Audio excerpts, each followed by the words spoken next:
90.3 WHPC, the voice of Nassau Community College. Welcome to another edition of From the Press Box on this May 18th, 2020.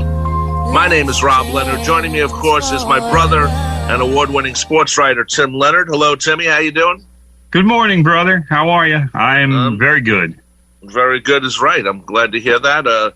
I'm glad things are working out a little better health-wise for you. And, it seems like your cough is gone. It's still lingering, but doing a little bit better. Okay, that's good. That's good. We'll see if the New York Blood Center would actually take my plasma, I'd be better off, and some sick people would be better off. So why won't they take it? They're just slow. I sent them everything that they wanted to more than a week ago. I'm still waiting for them to get back to me. Sometimes the best thing to do is you just show up. That's what I do when I give blood. Trying to save lives. It's not blood. It's plasma. Plasma. It's all the same. No, it's not. Well, if you have to wait a while, plasma takes longer than giving blood. Exactly. So, anyway, since not much is going on in sports right now, brother, ESPN has gotten great ratings with their show called Last Dance, which documents the last time the Chicago Bulls won a NBA championship with all the right people there: Steve Kerr, Phil Jackson, Scottie Pippen, Michael Jordan, of course, Rodman, and a couple of Paxson. Or I don't know. Well, Paxson's in it. I don't know if he was on that last team, but anyway. No, Steve Kerr was on it by then. Yeah, and Paxson was done. Okay, the last dance, the last two episodes, because there were 10 episodes. Aired last night. I thought Brother was a pretty good thing, and I know our sister sent us an article with quotes from Ken Burns saying, "Well, this isn't journalism, and this isn't way Ken Burns would make it," and that's probably works in its favor actually, because I can't see this as a Ken Burns type of thing. Well, I didn't know. I didn't know it was supposed to be journalism. I mean, I'm a little puzzled by that comment, because it's a documentary, and it documented what happened. So, well, a documentary is supposed to be, more of a truthful thing, not a, remembrance thing. Even though they both can intertwine. So I don't know why he was so angry. Maybe he wanted to direct it. I don't know, but. I thought it was pretty good, actually. Our sister Suzanne started watching it because she doesn't really know the Bulls. She knows sports, but she doesn't really know the Bulls. And she's watching it, and God, she just hates Jerry Krause. She's like, why didn't he re-sign them? Why did he say that? Why is he being so mean? Well, because he's a general manager, and that's what general manager. That's part of the job. One more brother. Yeah, and then Jared Reinsdorf is also talking, and he's saying, well, it's going to cost us a lot of money, and there's no guarantees and stuff like that. And Suzanne's like, so these guys deserve it. And in a way, she's right. Because that I agree with. You keep going until you lose, I guess. In sports you do, maybe not in television or movies or something, but in sports you do until you can't play anymore, really. But so it was interesting to listen to her as an outsider watching this and saying, well, that's not nice. And, why was Krause, who really comes across as the bad guy in this show, even though they gave him credit at the end, Yeah. I thought what was said about Krause at the end was both appropriate and, a little bit of face saving, because Jerry Krause did come off as something of a villain during the 10 episodes. Right. But that being said, Jerry Krause, I mean, like I just said, that's part of the job of being a GM. Sometimes you have to be the jerk. Sometimes you look at Brian Cashman. He's the guy who told Jorge Posada, "Hey, Jorge, you know what? Your career is pretty much over, and we're either gonna bat you eighth or you're not gonna play." And that's unfortunately that's sometimes the job of the general manager or the manager, coach, whoever it is. But every once in a while, you're going to come into situations where you are going to be the jerk. And people said, in fact, I think you said it as well, that, why didn't Jerry Krause pay Scottie Pippen more money? Well, I've said that, yes. Nobody held a gun to Scottie Pippen's head. Nobody said, hey, Scottie, you have to sign this contract that will be one of the worst contracts in NBA history based on what kind of player Scottie Pippen was and how much he got paid, which was next to nothing when he was with the Bulls. But then Scottie Pippen signed a contract with the Houston Rockets after he got traded by Jerry Krause when they dismantled the Bulls team. And he signed a contract for 6 years for $88 million and averaged 11.5 points a game for the last 6 years of his career. So he went from being the most underpaid player in the NBA to one of the most overpaid players in the NBA. So, That's true. Good for That's him. true. Good for him. It balanced out for him, and he made his money. I mean, if somebody makes $88 million, I don't think they should have any financial issues for the rest of their lives. But that's another thing that people were upset about. Like, oh, why doesn't Scottie Pippen get paid? Well, he did get paid. He signed a contract. He agreed to the deal. Right, but you know what, brother? At one point, you can go back and say, okay, Scottie, we're gonna take care of you, not as much as you'd like, but we're gonna give you an extra portion at dinner, so to speak. I think they were under no obligation to do so. I know that, brother. Should they have done it to make a player happy? Yes, they should have. But they didn't. You're right. They're under no obligation legally. I know that, but I think it would have been better for Scottie Pippen. I actually, you know what? I'm watching this documentary. I gained new respect for Scottie Pippen. I was never a fan of his. I always thought he was a guy who rode on Jordan's coattails. No. You guess what? When Jordan says this wouldn't have happened without Scottie Pippen, you know what? He's right. He's right. So, correct. Yeah, so I gained new respect for Scottie Pippen. I felt bad that he signed a bad contract, and how that happened is they didn't really go into that. It's bad representation. You come out of, let's face it. He comes out of Central Arkansas. He's basically this guy that not a lot of people know, and the Bulls, if I remember correctly, picked him 8th overall, and all of a sudden he's in this big world of the NBA, coming out of Central Arkansas. Yeah, so, well, doesn't mean let's face it. He probably had a bad agent. I'm sure Pippen wanted to sign a longer deal because it would guarantee him more money. And at that point in his life, he probably hadn't seen any money. So now all of a sudden, if they're talking like 7 years and whatever, I think it was like $14 million or whatever, the contract was garbage.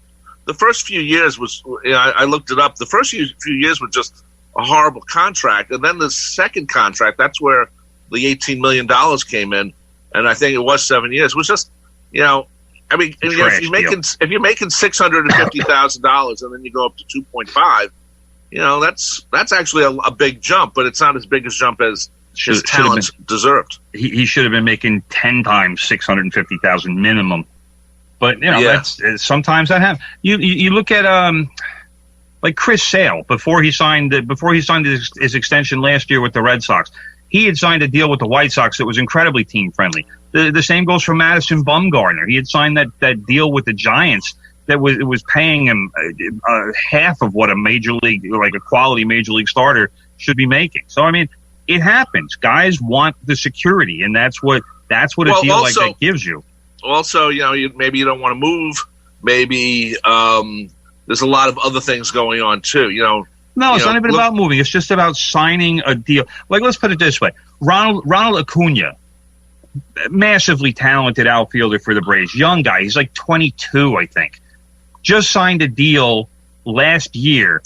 If I remember correctly, I want to say around 10 years for $10 million. I don't think it's that. It's got to be less than that. Fewer years. But the deal is going to take him to like age 30. And he's going to be making about $100 million, which people are looked at when he signed the deal and they said, that's insane. Why is he signing for such a small amount of money? But you know what? He's got $100 million. Right. And who knows how the contract's structured too. Maybe he gets paid, tax purposes, he gets paid over 30 years or something. I don't know. Like, Bobby Bonilla's deal where he gets paid $1 million. It's nothing like that. It would have been reported that way. Sometimes these contracts have that. So, but you're right. It would have been reported too. Yeah. a couple other things about The Last Dance. I thought, it started out as, showing Jordan is kind of a little, I wouldn't say arrogant, but, I thought by the end he comes across pretty well, actually. I think he learned, and we learned this from watching that, you just can't do it all yourself. That's why passing it to Steve Kerr is important when he shoots the basket and they win. That I still remember I forgot which game it was, but there was a game where Wennington scored the last 2 points because everyone was looking for Jordan to do it, and Jordan passed it to Wennington under the basket, and they win. And it was nice that they showed other players too. Wennington's in the show, Paxson Carr's in it, and I thought it was actually pretty good in the sense of sharing the other team. It was nice to see Scottie Pippen in there too, and I thought it was pretty spread around. Ken Burns talks about the journalism. Everyone got their say, including Jerry Krause, at least in clips. I don't remember seeing many, of him in there. But Reinsdorf has his clips. But that was what the director at the end. I liked that he had his say about that, because he said, for anybody who's complaining about this, what did we skip? What did we avoid? And the answer was nothing. They talked about Jordan's gambling issues. They talked about the conspiracy theories around Jordan's first retirement. Right. I remember when that first happened. My boy Kay Moran up in Troy, he was convinced that Jordan had been suspended because of the gambling. And I can't even use the language of what I think it was an NBA guy, what he said about that. But let's just say he said totally false. I'll say it that way. But that was a big conspiracy theory going around at the time that David Stern had suspended Michael Jordan because of massive gambling, et cetera, et cetera. But it was false. So, there was nothing else. I mean, they dealt with Dennis Rodman and all of his high maintenance antics. There wasn't anything that they skipped over or avoided. They dealt with Michael Jordan's father being murdered. And then the aftermath of that was that it was being speculated that because of Jordan's gambling was one of the reasons why his father James had been shot. Right. Then they found out it wasn't the case. So, well, I mean, they just said it was wrong place, wrong time. It could have happened to anybody. Right. His father was in a nice car. He was tired while he was driving. He pulled up on the side of the road. He decided to take a nap. Somebody came along and shot him. Yep. They wanted to rob him. So that's what happened. So I mean, I can't sit here and criticize anything. I mean, this was supposed to be a basketball documentary about the Bulls, but also about the drama that was involved in his team. I mean, I couldn't believe that was the one thing that really kind of shocked me. Although I guess it probably shouldn't have. But oh my God, this team had so much drama. It did. It almost as much drama as the Pistons, because they always have the drama queens, drama kings, I should say. And of course, Rodman's on both those teams. So right, but I mean, the whole thing with just so much stuff, and Jordan, as much as he helped kind of lead the team, he was also part of that. So much a part of that drama. He caused a lot of it. So he had to lead, and he had to be that guy to kind of shepherd the Bulls through the playoffs and do whatever they had to do. Because I think, Timmy, I think he liked it. I think it got him going. He needs. Yeah, that was part of it. He's really, really, really competitive. We saw him playing quarters with a guy. One of the security guy with the crazy hair, yeah. Yeah, and he's like, and he's losing. Looks like he's not losing on purpose. It looks like he's really losing. And, it's little things like that. I thought, there was a lot of footage. And, the funny thing was they didn't use it. They showed Starks stuffing over Jordan, that famous game at the Garden. They showed it from another angle. They showed it from a couple angles. I mean, there's. Well, no, but they didn't show it from the most famous one where. They did. At one point, they did. I know because I saw it. I know they did. I saw they showed it from the floor behind the basket, which is a the famous B-roll camera. No, it's not. The famous angle is no, it's not. The famous one is from the stands. We have a different version of what the famous angle is, brother. That's how you saw it. That's where you first saw it. Was like that. Well, those floor cameras are not set up for those are B-roll cameras. I know, but I've seen it more on the B-roll camera or whatever you're calling it, because that's how I remember. I don't remember it necessarily from the game. I've seen that replay so many times. But anyway, it doesn't matter. I'm just saying, it does matter, brother. I think about it. But there were so many things. I mean, from last night. I mean, Jordan, to me, in the last minute of Game 6, it was incredible. It was incredible what he did. He showed off his greatness in the final minute of Game 6. He gets the ball, drives the basket, and scores quickly.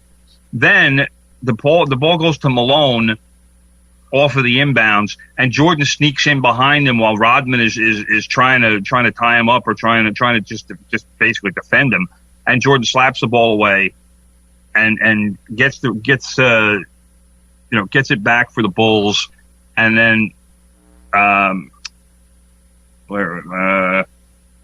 then he comes back and he comes back and shoots and wins. Yeah, he makes that famous shot where he holds his follow through and he's kind of posing there as the ball is dropping in, and that was over when he dribbled Brian Russell in the key.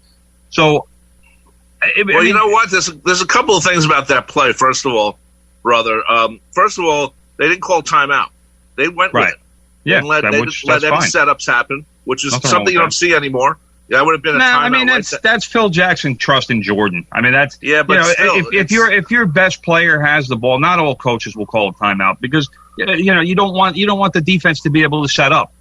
Right, but I'm just saying, even though they really did have a chance, because Jordan sat there for about 10 seconds just dribbling the ball in place, right? Because he's run the clock down, but right, and second of all, that game, Jordan and Malone were just going at each other all game, and that's why Jordan was able to steal that ball. Now I don't know if he thought about that when he tried to steal it, but you can tell Malone was literally getting hugged by Rodman, and then here comes Jordan stealing the ball. So he wasn't getting hugged. Rodman was just playing good defense. He was in front of him. Timmy, no, he's literally hugging him. They would have called a foul. They didn't call anything. There was like in the earlier show that I was disgusted because Reggie Miller had a two-handed shove on Jordan before he scored a basket to send that series to Game 7.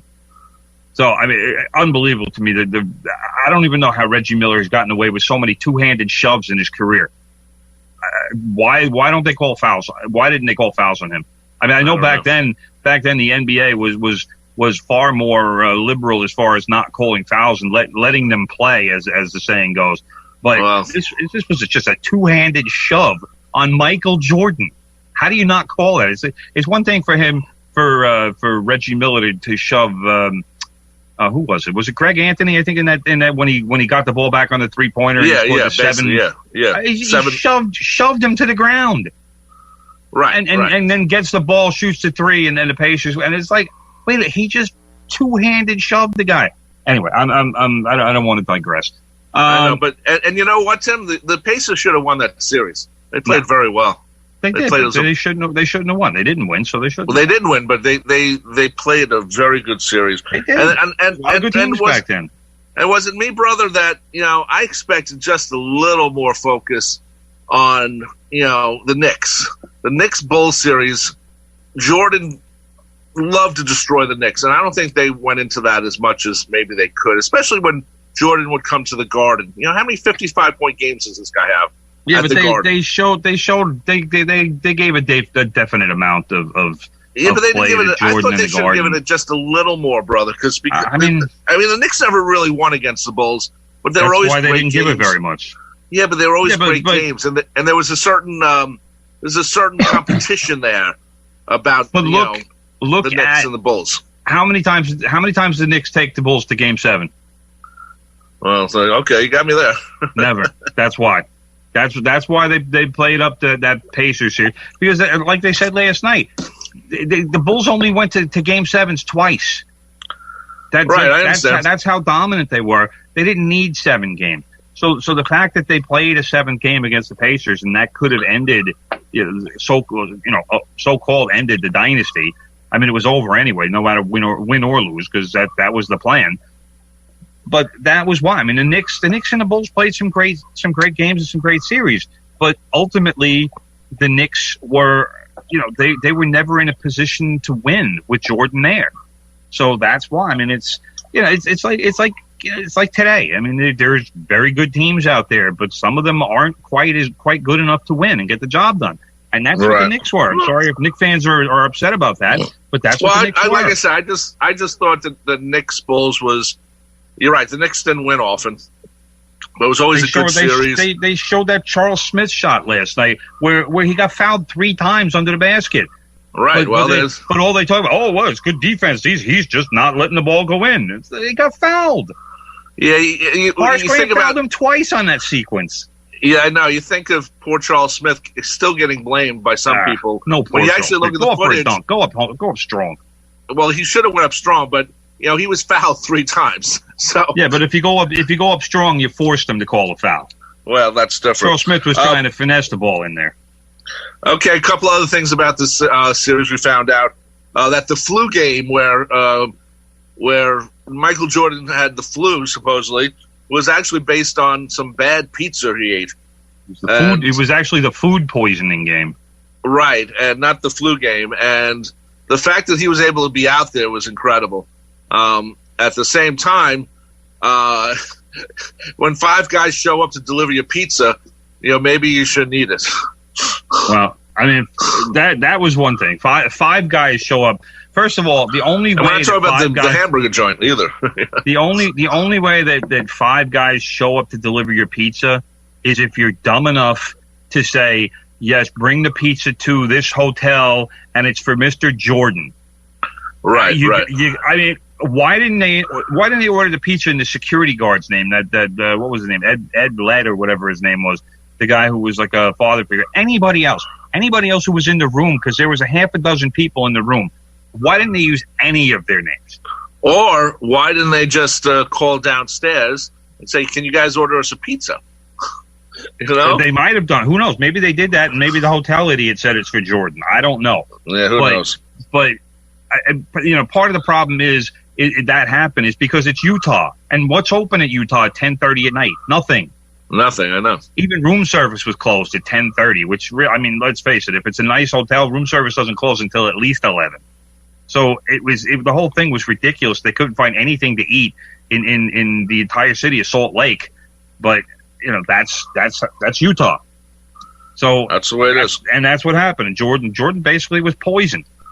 Yeah, and then, of course, the other thing with Pippen, where he had that back spasm, and he literally had to go out to get massage and then come back in for like 6 minutes or 5 minutes. Then he'd have to go back out. I mean, he couldn't barely walk out. They showed him on the court. You can see his legs can't move. Yeah, it's like, wow. That game when Scottie Pippen gets a bad rap for not going back in the game when Jackson called the play for Pau Gasol against the Knicks, and rightfully so. But he doesn't get nearly enough credit for the amount of toughness that he showed in going to get treatment and coming back in and doing that a few times during that game and to just gut through that. Because anytime Scottie Pippen's on the floor, you gotta be honest. You gotta play the guy. You can't just leave a defender and say, well, Scotty's he's a mess. Look at him. We'll just double Jordan. You can't do that with Scottie Pippen. He's still one of the top 50 players of all time. And even if he's hobbled and he can't move and you can tell that he's in a lot of pain, you know what? He can still get it done, and he can still drop a bucket in. So I wouldn't say it was quite his Willis Reed moment, but he showed a lot of guts and a lot of courage and really helped his team out in that game. Right, and the Bulls of these years would not be complete without Dennis Rodman. I watched the unedited version, brother, where they allowed the cursing, and I counted like 6 curses within 15 seconds with Dennis Rodman. I was hoping actually for more, but that's the worm. That's how he talks. It might be shocking to some. It's not shocking to me when you're in a locker, when you're working in locker rooms in a career like I did. Profanity doesn't bother you. Oh, I'm not bothered by it. I'm just, to me, I expect it from Rodman. Oh, yeah. And, of course. And of course, I'd forgotten, and I think you had forgotten too, that Rodman disappeared for a day, missed practice. No, I didn't forget that. Oh, I forgot. I forgot about the wrestling stuff, but I remember stuff. I remember that he vanished. I just had forgotten why he vanished. And he shows up for the was it the WWE or WCW? I forgot which one it was. WWE. Okay, he was with the Hulkster and Dallas Diamond Page. Hit Diamond Dallas Page with a chair. Right. That might have been the start of DDP yoga, brother. I don't know. Might have been because he hit him hard into the DDP yoga.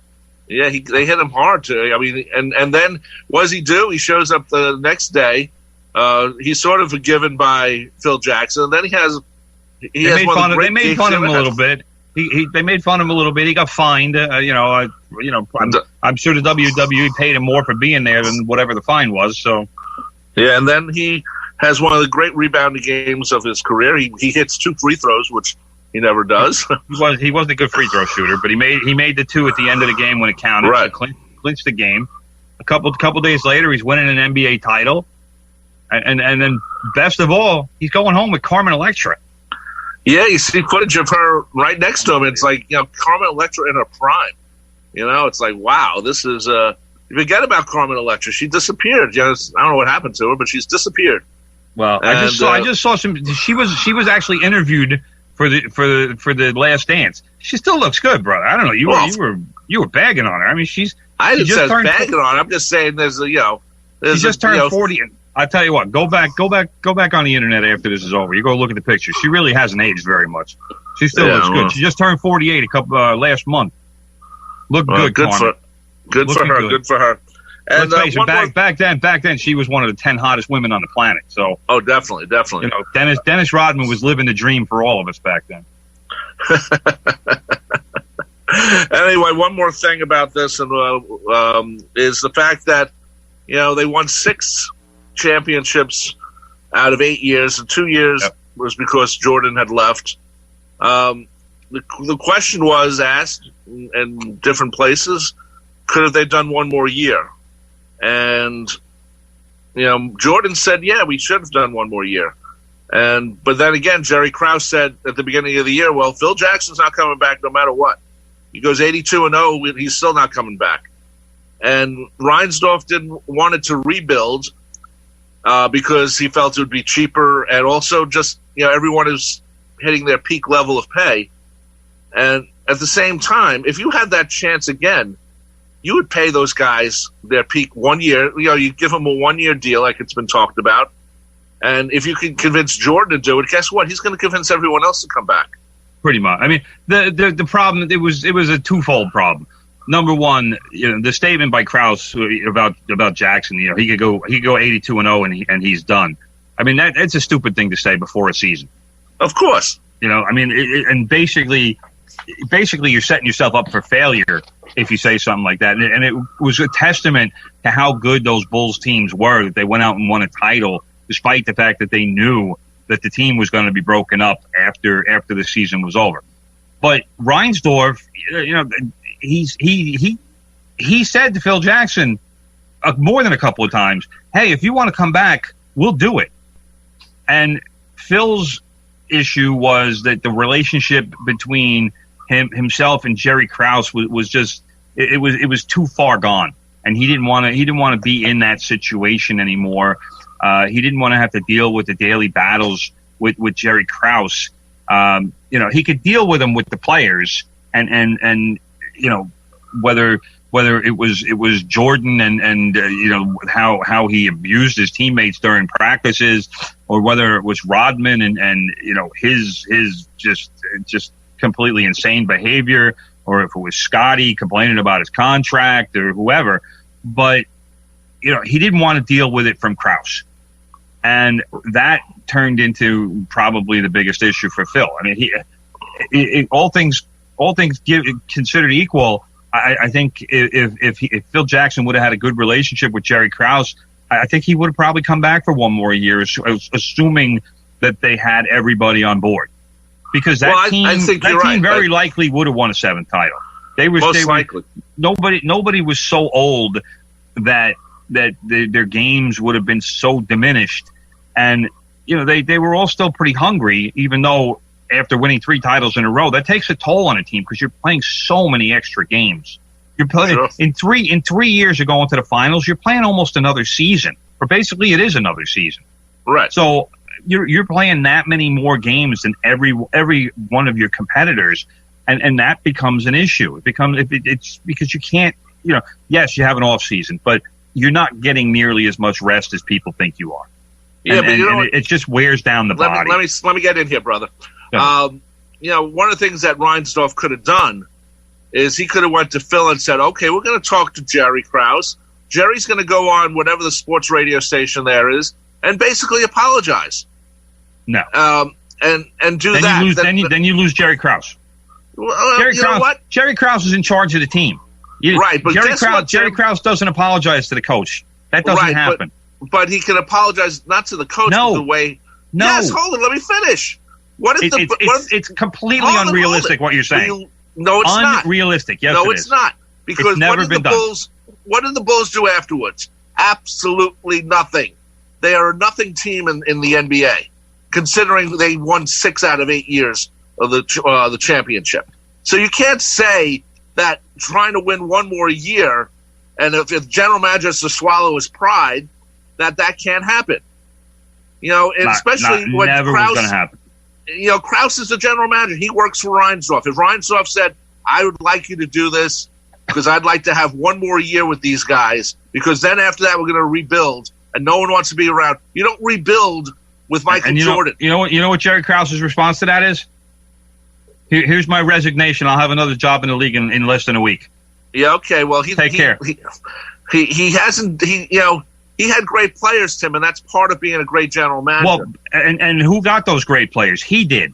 He did. But still, that's why I wasn't entirely pleased with how Jerry Krause was portrayed, because if you look at people, you can look at it and say, well, he had Michael Jordan, one of the greatest player in history. Well, yeah, but Jerry Krause was the guy who got Scottie Pippen and Horace Grant to put around Michael Jordan. All right. Right. I understand that. He was the guy who brought in shooters like John Paxson and Steve Kerr. Both of those guys who hit championship-winning shots for the Bulls. All right. He's the guy who. I'm not saying otherwise, brother.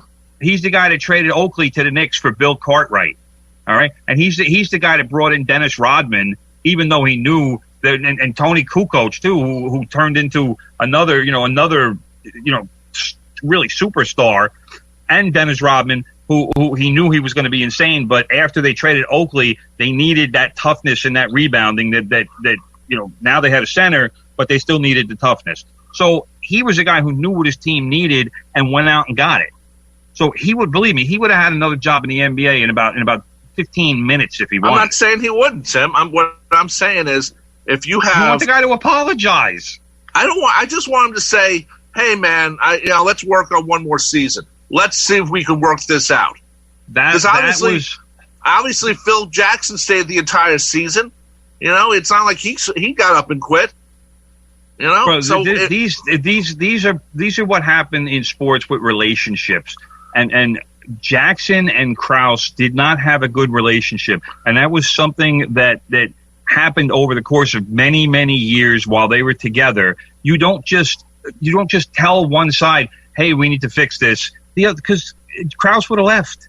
He just would have said, all right, you know what, I'm done. Take care. Well, I'm out. Let's put it this way. He didn't even try. So, Reinsdorf didn't even try to keep it together. I would have tried for one more season. If they win, that's even better. If they lose, okay, take care. It's been fun. I mean, it's great to go out as champions, as many people know and have. Or you get that last shot or the last home run as your time in the major leagues or something. But that was Jordan's thing, brother. That was what he talked about at the end when he said how maddening. That was the word he used, maddening, because he genuinely felt that they could have won the 7th title. and to purposely demolish the team right after you win a title and say and just announce, all right, we're doing a rebuild. It wasn't necessary, but right because Reinsdorf didn't want to pay the players what he would have had to, and if let's put it this way, if they would have investigated and said, all right, can we get all these guys back on 1-year deals? Is it possible? I agree. I tend to agree with Jordan. I think that they would have had to obviously give Pippen some kind of a raise, but I think they probably could have gotten all those guys back for 1 more year and say, you know what, let's give it a shot. Let's see what happens. And we can put off the decision on our futures for 1 year and let's try and chase number 7. I agree, bro. That's why I said that, if you go to Krause and say, hey, swallow your pride a little bit and just do it because we want to win one more time. This makes you even look better as a general manager of 7-time winning NBA champion. I get what you're saying, brother, but you're wrong. I mean, I'm sorry. I would never have happened that way. Jerry Krause never would have gone for that. And like I said, because it would have undermined his authority as a general manager. Right, but he never would have gone for it. They've done nothing since the Bulls. But neither have the Knicks. I mean, the Knicks are, we're talking the Bulls. The Bulls have been better than the Knicks. I mean, that's not saying anything because the Knicks have been the worst team in the NBA over the last 20 years. But the Bulls' record, I think, since then is definitely under 500.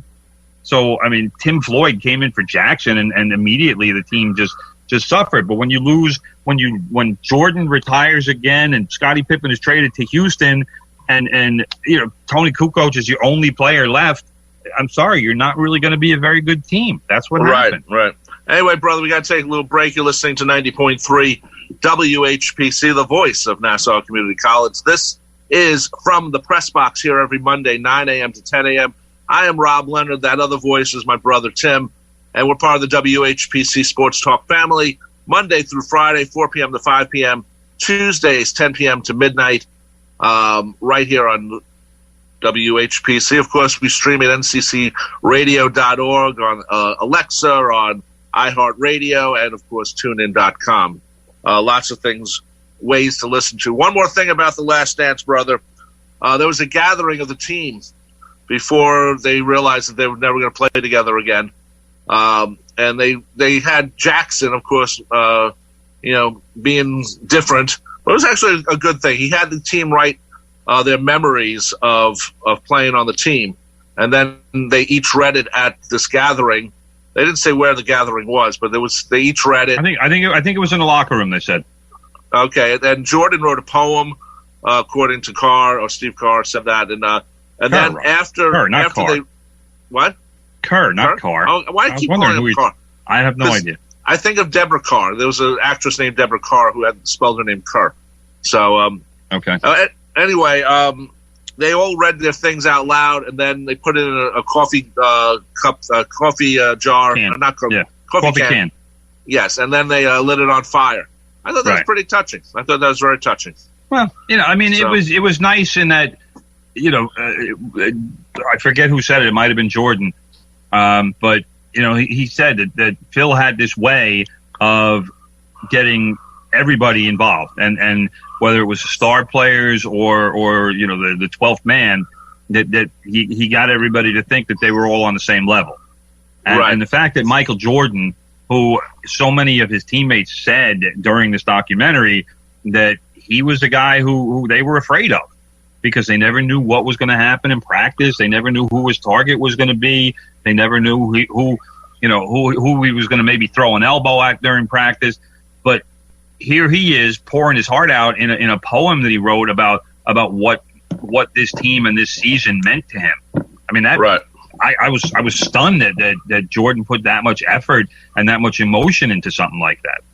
Yeah, I agree. You would think that would be something that he would just coast through. Well, I'm the star. What do I need to do this for? But no, good point. So that to me tells me what an outstanding coach Phil Jackson was. Okay, one more thing, brother. Bad GM, good coach. We're starting to run out of time, even though we have 20 minutes left because we have a lot of topics. One more thing, brother. One thing I thought about when I was watching this, will LeBron James make a version of his life the way this has sort of turned out to be a version of Jordan's life? And of course, the thing is, Michael versus LeBron. You know, who's the greatest? They've both won a lot of championships, and you know, you watch this thing and you can't help but say, okay, Michael Jordan's the greatest player ever. But then again, you know, I was also thinking, brother, you know, they had all this footage, and that's why you can make a documentary like this. Right. You know what? Bill Russell didn't have all this footage about his career. Bob Cousy and all those Boston Celtic teams did not have footage of their teams the way this documentary was made. This is what technology does. Right, but it's not just technology, it's also how you report things, because you have all these clips and you can make a story out of it. And you can't do that really. It would be a different type of thing, because there's not enough clips to make a 10-hour special. No, so, from back then, all you got is game film. You don't even have behind the scenes stuff, and you don't have news stuff too, or clips from interviews and stuff. So I was just thinking about that too, about how sometimes documenting yourself and how documentaries have to get made, so to speak, because of available footage or non-available footage. Right. So, so I was thinking of that. We can talk about Jordan versus LeBron next week. I don't want to bother with that now. Okay, brother. First of all, let's see the German, just quickly, because this is I don't know if it's the first league coming back, but the German soccer league. What's it called? The Bundesliga. They're actually playing. They started up this past weekend. Do they have crowds? And it's no crowds. The Spanish clubs are going to start training today, and the Premier League is still hoping to be playing by June 10th. So, and of course, we'll see what happens with that. Right. Of course, Major League Baseball sent their proposal to the players to see if they'll want to. They have to approve the deal as much as anything else. So, I'm not sure if it's going to happen now. I mean, some players are afraid they're going to get sick. Some of them don't really care. They want the full amount of money. And I'm not sure what's going on. Wait, let me correct that, brother. They don't want the full amount of money. The owners agreed in late March to a deal that would have the players paid on a prorated basis, depending on how many games they played. And the players said, all right, you know what? We'll do that. We're fine with that, even though we're under contract. What people seem to be forgetting here, and the owners are doing a good job of PR, because they really are making it sound like the players are the greedy ones. But you know what? The owners own the business, and not every business makes money every year. And the owners are treating it like that, like it is some sort of God-given right that they have to make millions of dollars because they own a baseball team. Well, you know what? We have an unforeseen health crisis here, and the players, as far as I'm concerned, would be within every right to say, well, hey, you know what? I signed a contract for you to pay me $20 million this year. I want my $20 million. And instead, the players were willing to cooperate and say, all right, hey, you know what? We'll do a prorated salaries. But now the owners are coming back and saying, well, we're not going to have any fans in the stands, so we need you to take even more of a pay cut. Well, you know what? You might lose some money this year, owner. You're the owner. You're the guy supposedly taking the risk. When Major League Baseball makes more profit than they expected, do the owners send the players a Christmas bonus? Absolutely not. So why are they expecting? And they're not even asking. They are expecting the players to take another salary cut. And they're saying, well, we'll split the revenue with you 50-50. Well, for the players, that sounds like a salary cap. And the players are never going to agree to anything that sounds like a salary cap. Well, there sort of is a salary cap, brother. They have the fines when you go over a certain amount of money every year. But that's kind of a guideline, and teams do go over it. So it's not a salary cap per se, because teams know that if we want to sign a guy... You know what it is? It's a salary tax. It's not a cap. Right. It's a tax. The Yankees used to pay it all the time. And it's a luxury tax. Yeah, then Hal said, I don't want to really do this anymore. Right, and a lot of teams have done it. The Red Sox did it last year. Or actually, no, they didn't. They wanted to do it I think, for this year to get under it. And that was one of the reasons why they traded Mookie Betts, because they got rid of David Price in the same trade. And they unloaded like $50 million worth of salary. So, teams are cognizant of that number, but if it comes down to winning or staying under the luxury tax, teams are going to try to win. Sure. Because the amount of tax that you're paying, unless you go far over the cap, the amount of tax that you're paying shouldn't be prohibitive as far as trying to win. So that is where we are with baseball. The owners put together a 67-page plan, right, on how to open the league and how to keep players safe and healthy. Now, as anybody with a brain would tell you, testing is the key to that plan. I don't know. It seems like the only person who doesn't think testing is the key to overcoming COVID-19 is the president. I don't know why. He's such an idiot. Because those tests count, and then it makes him look bad. I do know why he's an idiot, because he gets tested every day, so he doesn't care about the rest of us.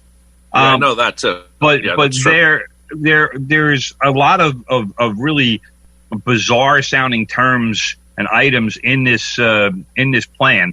For example, players would not be allowed to take Ubers. They would not be allowed to stand shoulder to shoulder for the national anthem.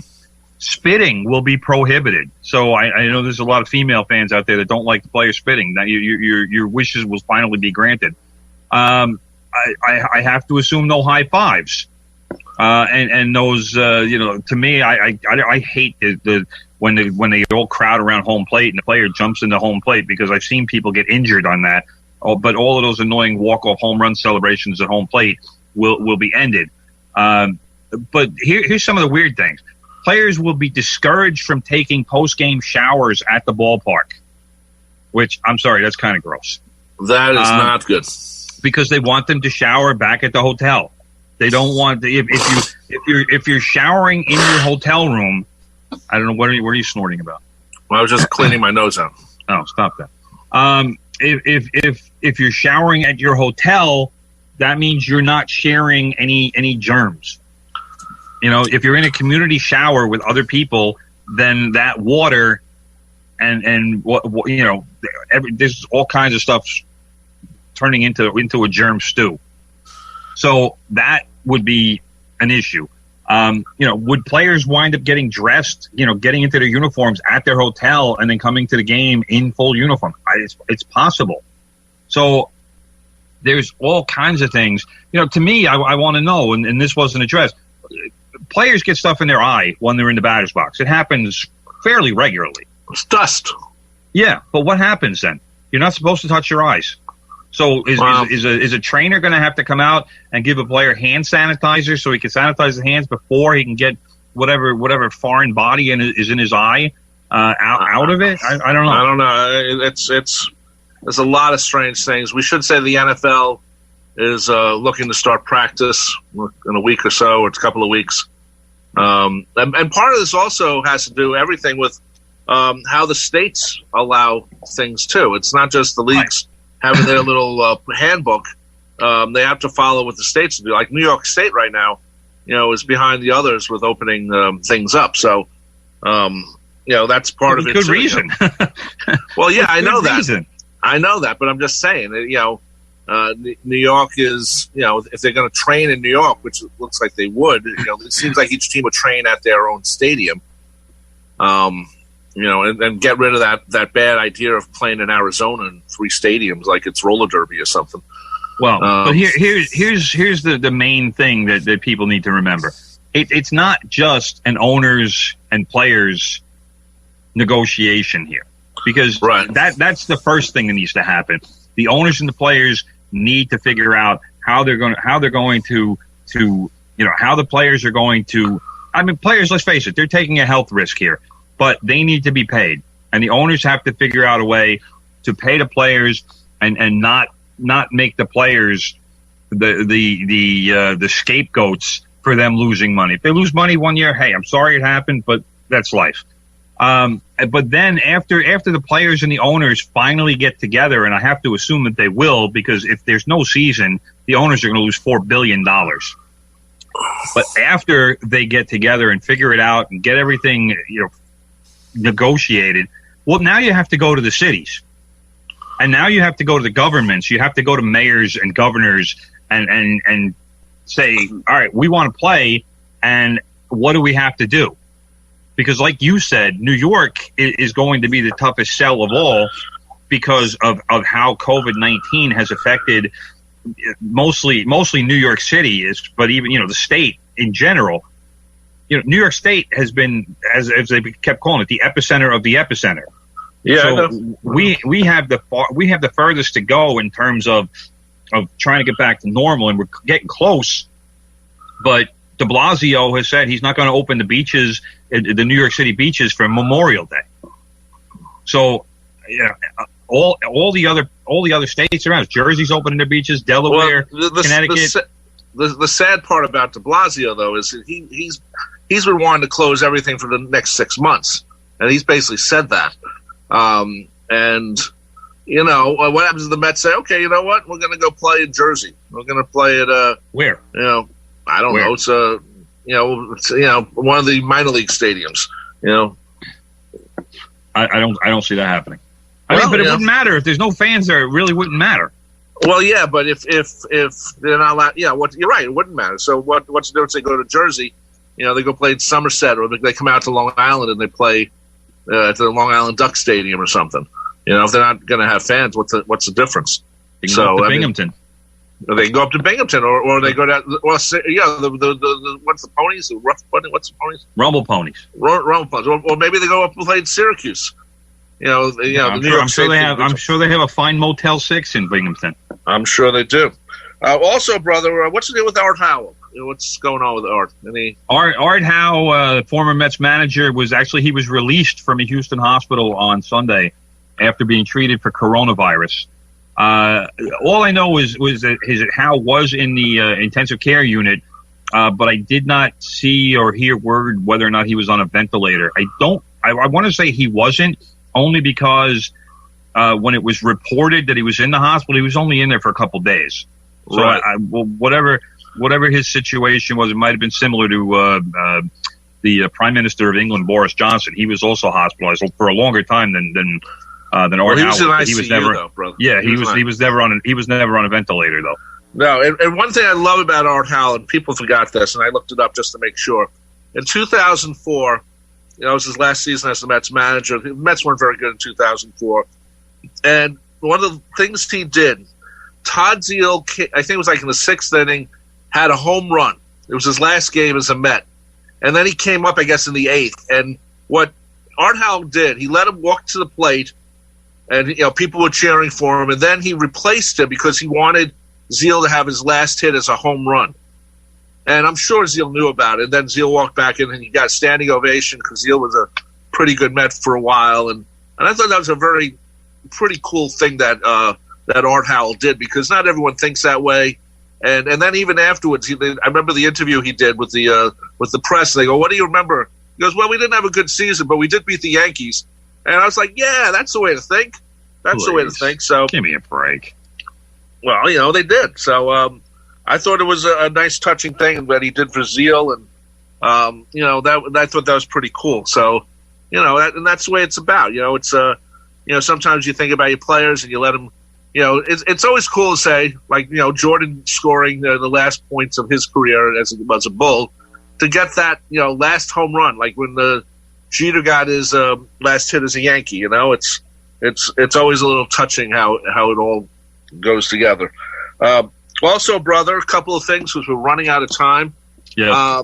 Last week on SNY, I know you don't care about this, but I know a lot of people do. They showed the NLDS Mets Houston. Boy, it was great seeing that. And you know what? It's horrible watching a game in the Astrodome. They had the bad lighting, and it's just, even in the day, it looked nighttime. It looked just horrible. This week on SNY, they have all 7 games of the Boston Red Sox New York Mets World Series. And it was a pretty good World Series. It was pretty good, and everyone thinks, oh yeah, Mookie Wilson. No, that was Game 6. They still had to come back to Game 7, which the Mets almost lost.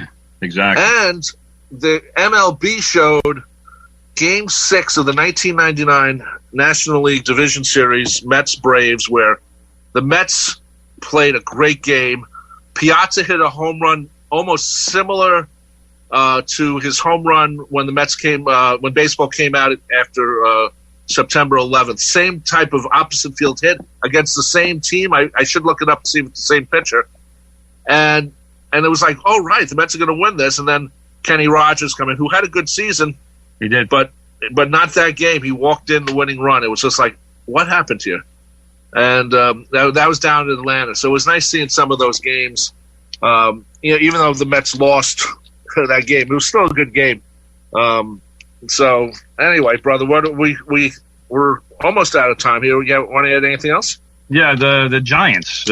First of all, just to circle back on baseball, ESPN.com baseball writer Jeff Passan, I don't even know how to pronounce his name, right. But he wrote a really comprehensive article about the current negotiations, and I recommended reading it very much. The last thing about the New York Football Giants, cornerback DeAndre Baker turned himself into the police in Miramar, Florida on Saturday.